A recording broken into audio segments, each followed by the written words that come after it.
салом бинандагони азиз, тозаҳои тоҷикистону ҷаҳонро аз студияи марказии радиои озодӣ пешниҳоди шумо мекунем. Ман Шалои Гулхоҷа ҳастам ва нахуст таваҷҷӯҳ намоед ба сархати мавзӯи барнома имрӯз 25 июн. додгоҳи дар Москав сарнавишти дӯзи боздоштшудаи гурӯҳи 24 муайян хоҳад кард. онҳо дирӯз дар пикети эътирозӣ дар майдони Сурх иштирок намуданд. на қоидаи роҳ риоят мешаваду на чароғакҳо ба касе раҳнамоӣ мекунанд. вазираҳои Кӯлоб аз дурбини радиои озодӣ. одамои мо ҳамаша ҳамин суол мешаванд. наки хайр акнаму бодрасӣ автомобил надорад, мисол ки ҳукумат аҷиси мо мусафирҳо хайр ҳечи намеяд. ҳам ҳастанд, ҳам нестанд. ва чаро мақомот дар ноҳияи рӯдакӣ садҳо сокинро сабти ном намекунанд? миёянд то ин намегуда ки майдаҳки таменаистонанд мегӯянд ки мо документ мекунем, шуморо дар қайд мегирем, намегирем. нисфирӯзии имрӯз дар Москав муҳокимаи додгоҳии 2 нафар аз фаъолони боздоштшудаи гурӯҳи 24 баргузор мешавад. Раҳматҷони Маҳмуд ва Шобиддин Бадаловро дирӯз ҳангоми баргузории пикети эътирозӣ дастгир карданд.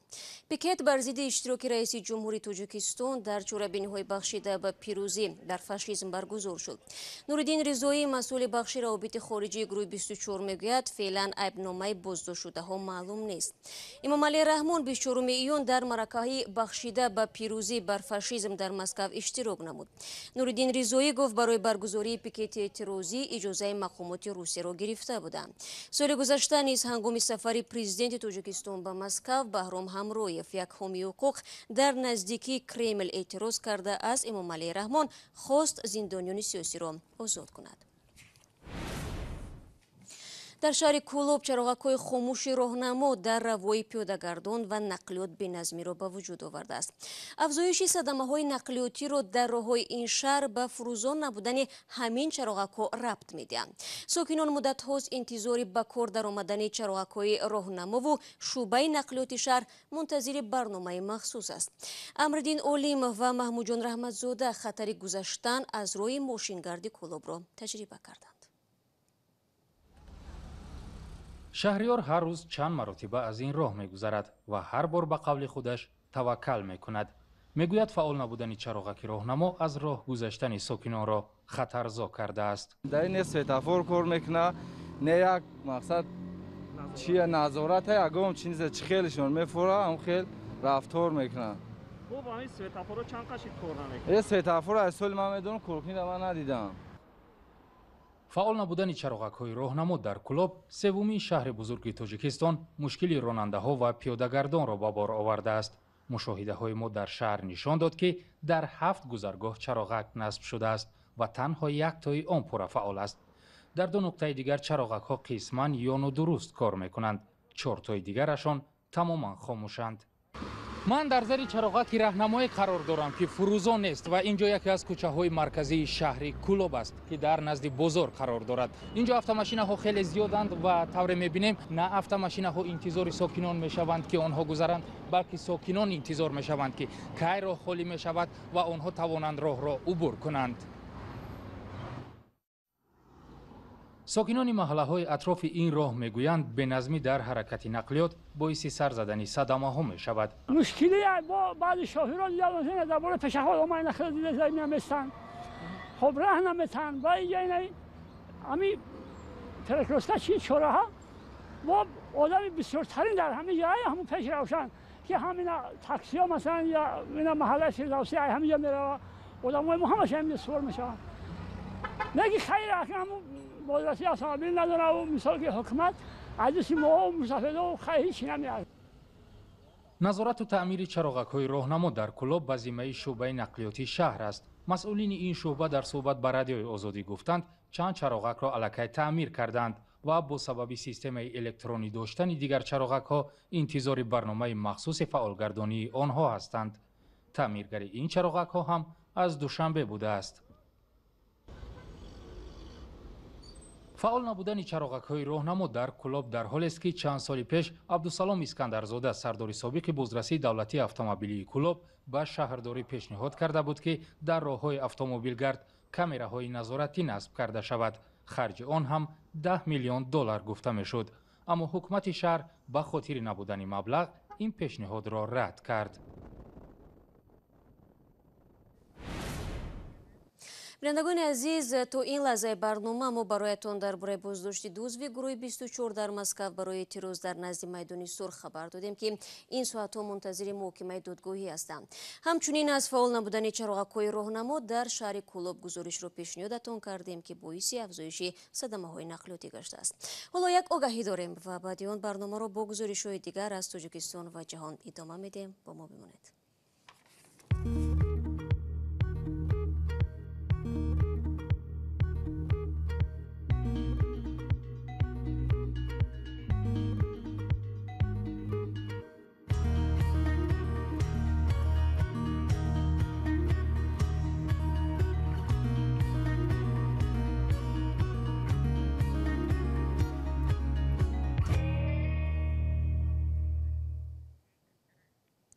در نویه رودکی صدها نفر بدون قید شدن در آنجا به سر میبرند و نگرانند که هنگام بروی خودگیری اهالی نیز آنها را حساب نمیکنند.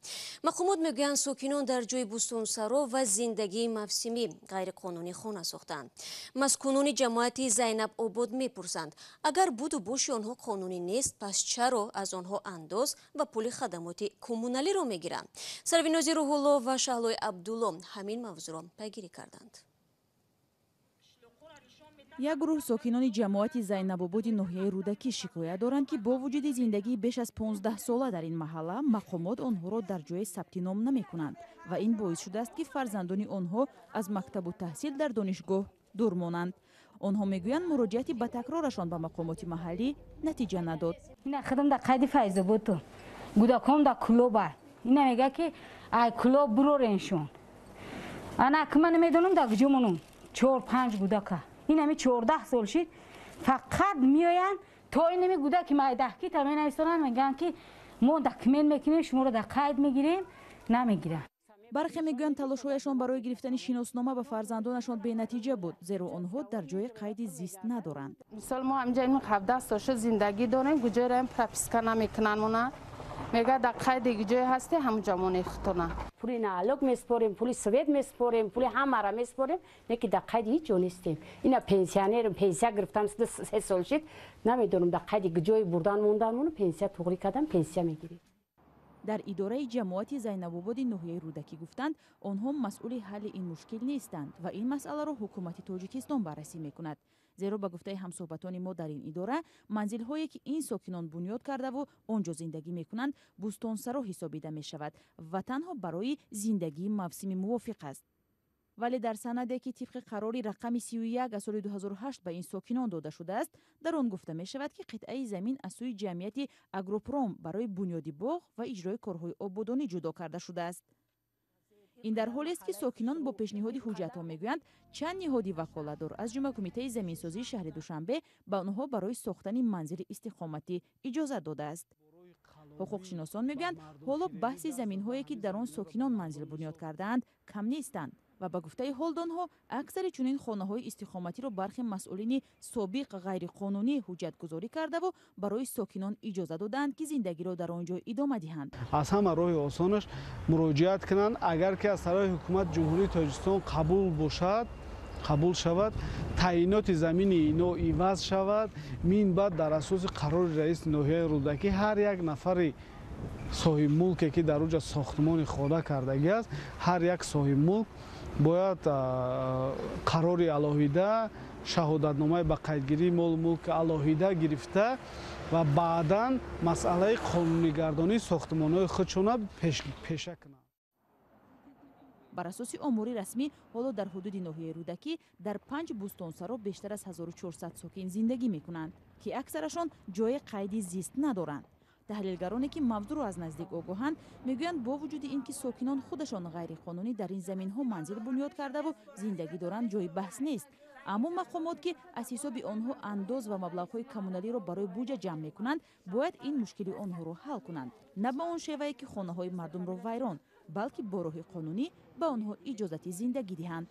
سروینازی روح الله، شهلای عبدالله، آزادی دوشنبه.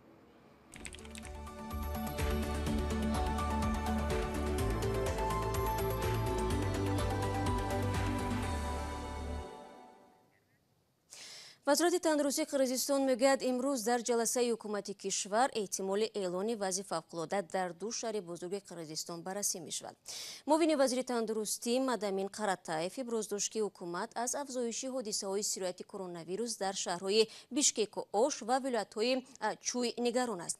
қаблан вазъи фавқулодда дар як ида шаҳрҳову вилоятҳои Қирғизистон ҷой дошт, вале дар моҳи май қатъ карда шуд. рӯзи 24 июн ҳайати ҳукумати зери раҳбарии президенти Қирғизистон Сооронбой Ҷэймбеков ба Москав барои ҷашни 75-мин солгарди ғалаба бар фашизм сафар кард. Вале ду узви ҳайати Қирғизистон гирифтори COVID-19 буданд. Аз ин рӯ ҳайат фавран ва дар шакли комил ба Қирғизистон баргашт. имрӯз тафтиши вазъи сиҳати Ҷэймбеков нишон дод ки ӯ бемор нест, вале чанд рӯз гӯшанишинӣ хоҳад кард.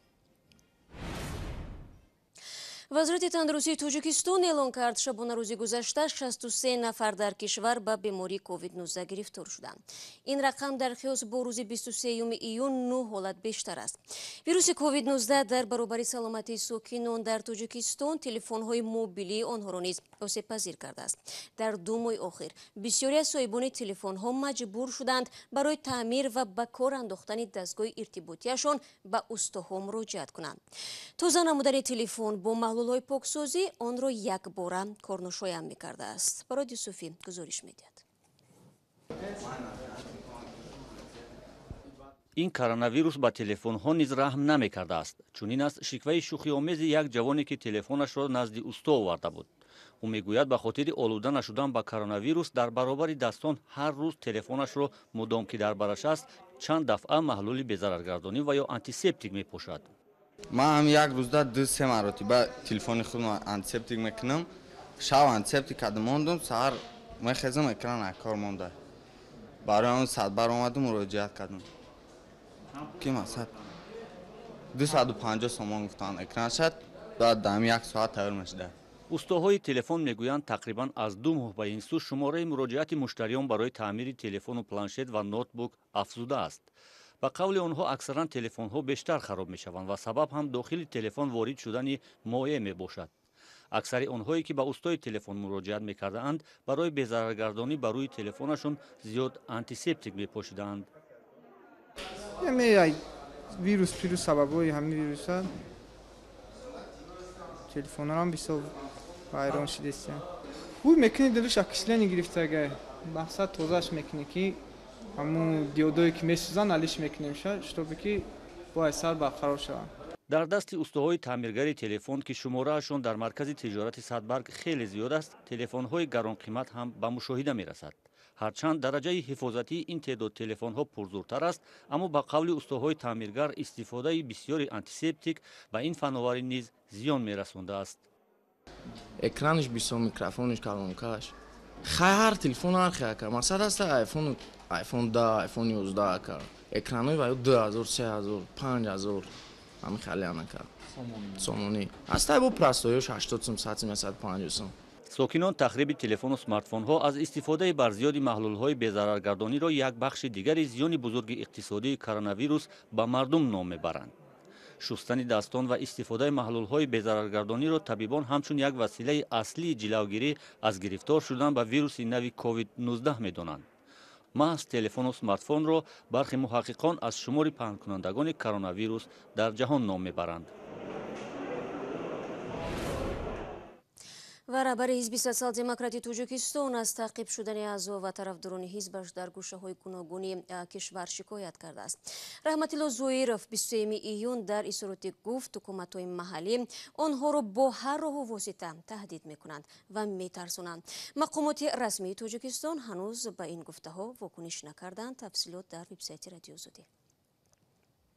бинандагони азиз, инҷо вақти барномаи ахбори озодӣ ба анҷом мерасад. ташаккур аз шумо ки то ин лаҳзаҳо бо мо будед. хабару гузоришҳои дигарро дар сомонаи Радиои Озодӣ зернишони www.ozodi.org метавонед бихонед ва албатта дар саҳифаи Озодӣ видео дар YouTube наворҳоро бубинед. фаромӯш накунед, фардо субҳи барвақт ман шуморо бо хабарҳои тоза дар навиди бомдодӣ мунтазир мемонам. то он дам худо нигаҳбонад.